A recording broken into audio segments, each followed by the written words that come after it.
Celine Voss had learned a long time ago that the quietest people in a room were usually the ones watching everything. She stood near the far edge of the grand hall, holding a glass of sparkling water she had not yet touched, watching the most powerful wolves on the continent pretend to enjoy each other's company. Crystal chandeliers hung above them like frozen stars. The tables were dressed in deep burgundy and gold. Waitstaff moved between guests like water finding gaps between stones. Celine was not a guest, not really. She was there as an assistant to Ambassador Greaves, a soft-spoken older wolf who represented one of the smaller pack territories in the Northwest. Her job was to carry his documents, manage his schedule, and remain invisible. She was very good at her job. She wore a simple black dress, no jewelry except small silver earrings that had belonged to her mother. Her dark hair was pinned back neatly. She blended into the background the way she had trained herself to do over the past 2 years, because blending in was safer than being seen, and being seen had once cost her everything. The annual Dominance Summit happened every year, but this particular gathering carried more weight than most.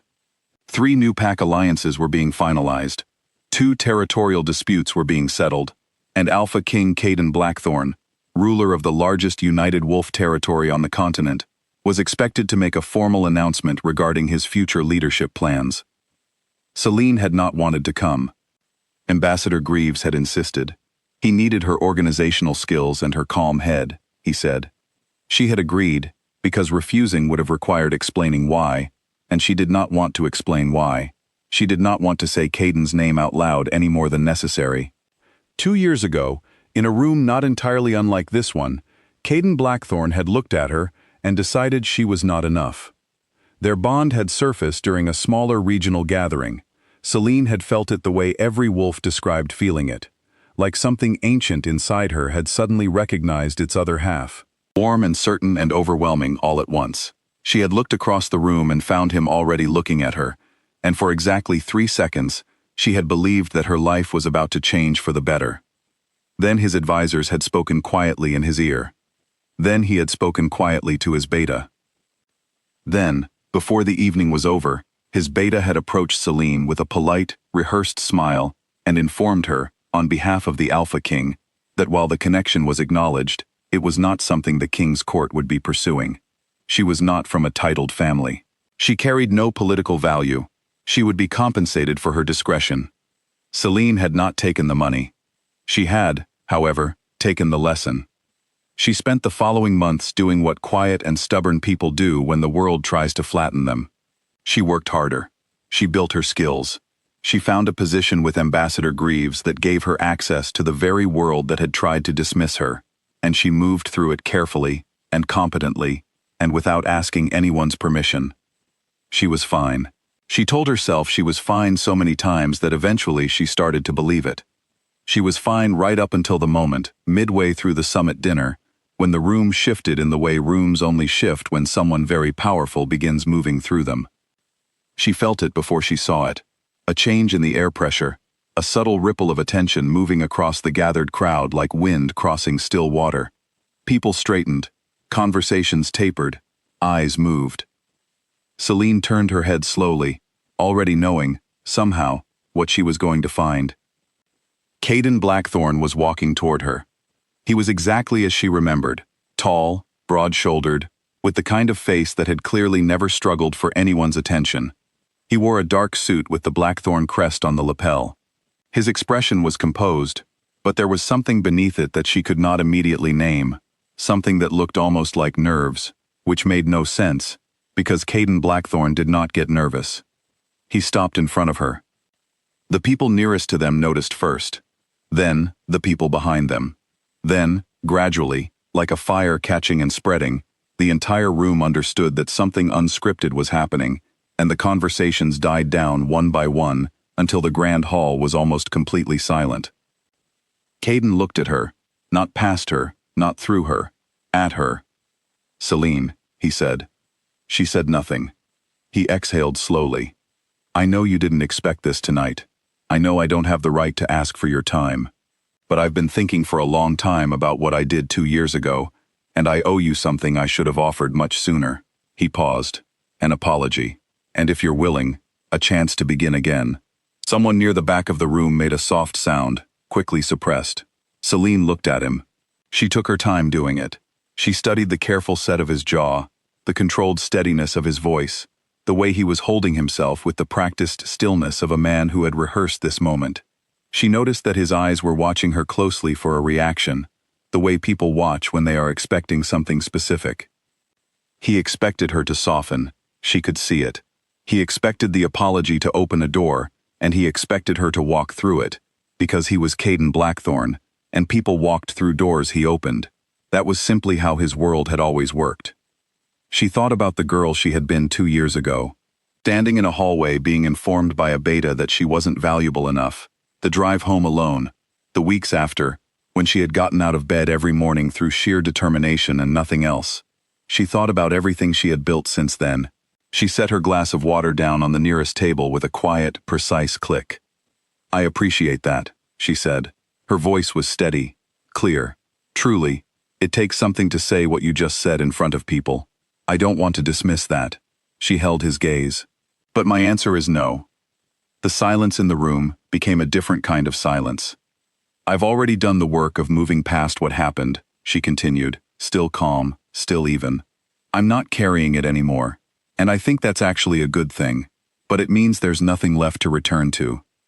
The door isn't open, not because I'm punishing you, just because I already closed it, and I closed it for myself, and I'm not going to reopen it." She paused. "I hope you find what you're looking for. I mean that." She picked up her water glass again. She turned to walk away. Behind her, the room still wasn't breathing.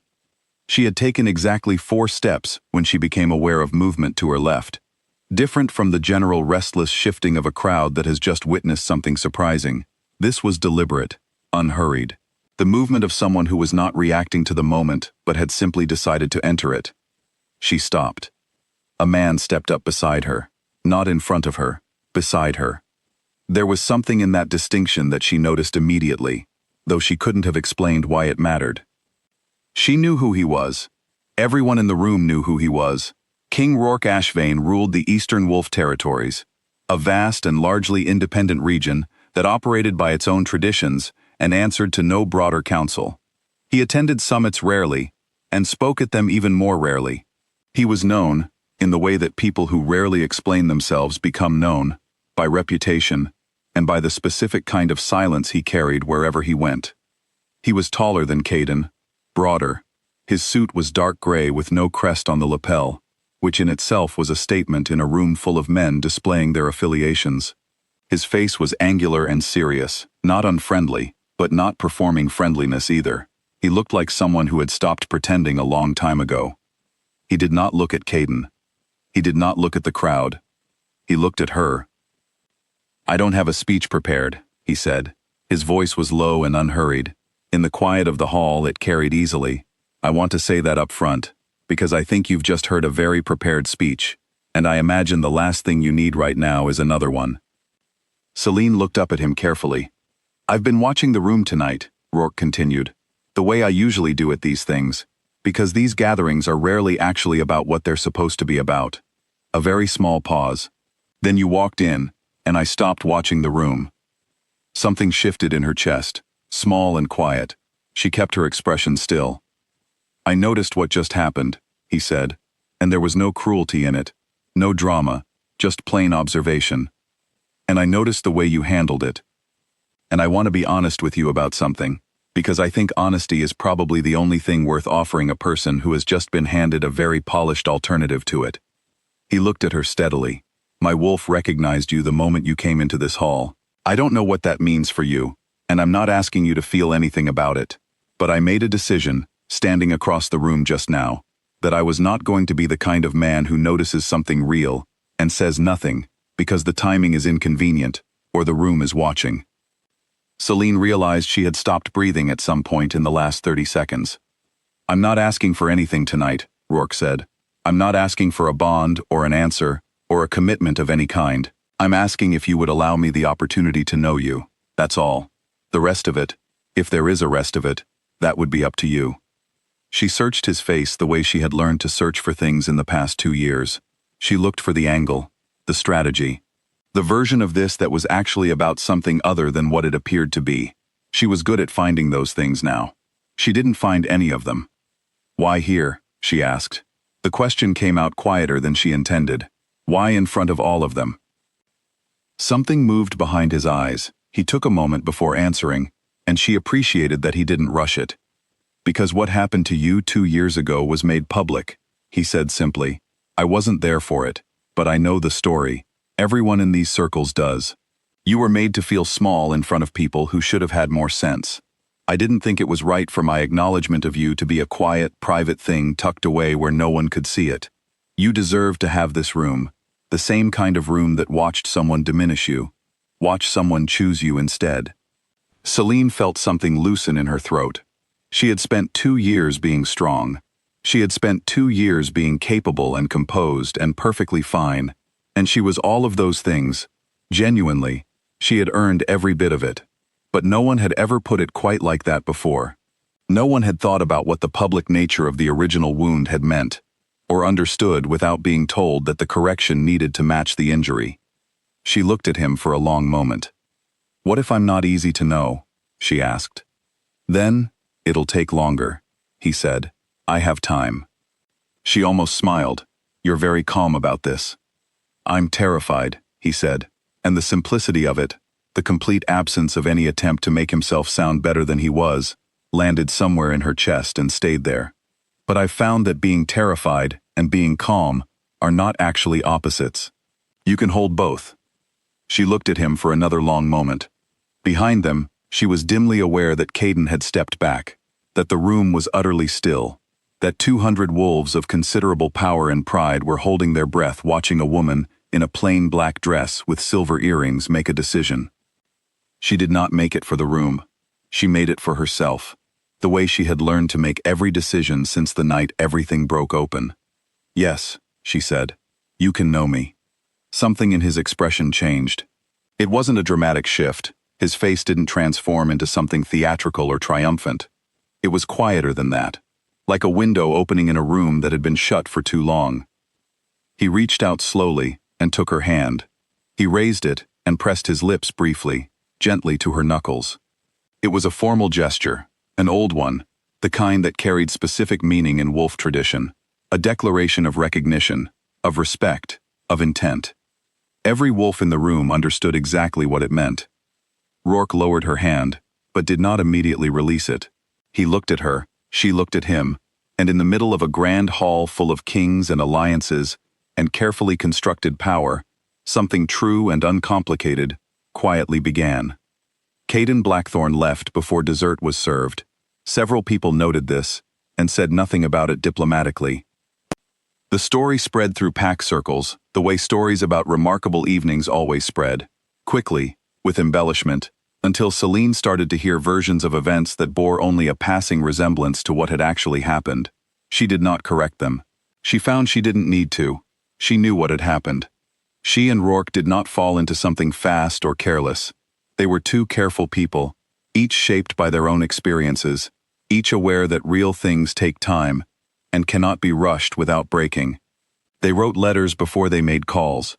They took long walks through the eastern woodland territory before they made any promises. They asked each other difficult questions and sat with the honest answers. It took time. It was not always easy. She was not always easy, as she had warned him, and he was not always easy either. He was a man who had spent years leading alone, and had his own walls and his own silences to contend with. But he had told her he had time, and he meant it. Celine thought sometimes about the woman she had been before the rejection, and the woman she had been after it, and the woman she was becoming now. She understood that she could not have recognized Rourke's honesty if she hadn't first survived Caden's failure. The wound had taught her what to look for. The healing had given her the ground to stand on. She had not been saved by anyone. She had saved herself first. Then she had made room. And that, she thought, was exactly how it should go.